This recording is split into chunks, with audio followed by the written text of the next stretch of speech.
ओम सच्चिदानंद गुरुवे नमः।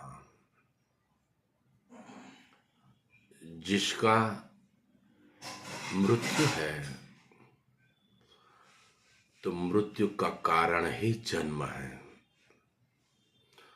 और जन्म का कारण ही कर्म है और कर्म का कारण ही अज्ञानता है।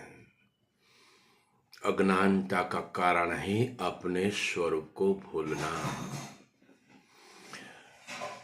इसलिए महापुरुष कहते हैं कि नित्य सत्संग से अपना स्वरूप की पहचान करो। न आपका जन्म है न आपका मृत्यु है।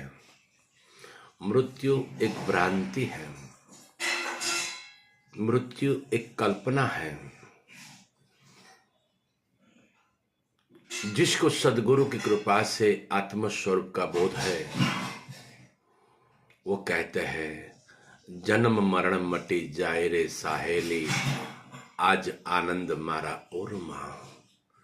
सदगुरु स्वामी ने सेवता जीव पणो मटी जाए साहेली, जीव पणो मटी जाए यानी जागी जवाय।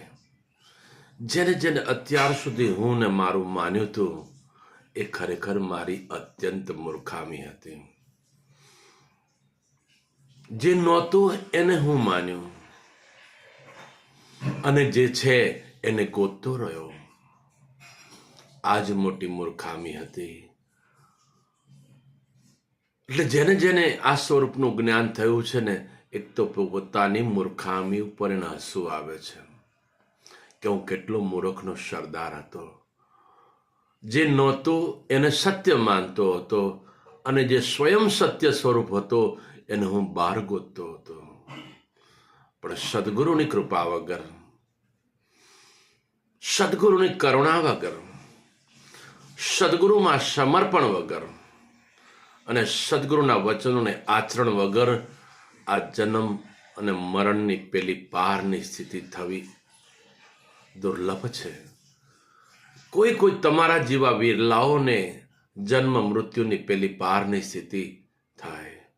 બાકી પરમાત્મા હોવા છતાં પણ, પાણીમાં હોવા છતાં પણ માછલી તરસી છે, એમ સ્વયં આપણે પરમાત્માનું સ્વરૂપ હોવા છતાં પણ દુઃખી સુખી અને મરવાનો ડર લાગે છે। અને કોઈ મરી ગયો હોય ને તો ખૂબ વેદના થાય છે, પણ જેને ગુરુ કૃપા છે ને એ હરપલ મોજમાં છે, હરપલ આનંદમાં છે। હું મારા સ્વરૂપમાં મસ્ત છું। આવી મસ્તી સર્વની છે અને એવી જ મસ્તી સદૈવ બની રહે એ જ સદગુરુના અખંડ આશીર્વાદ। જય ગુરુ મહારાજ।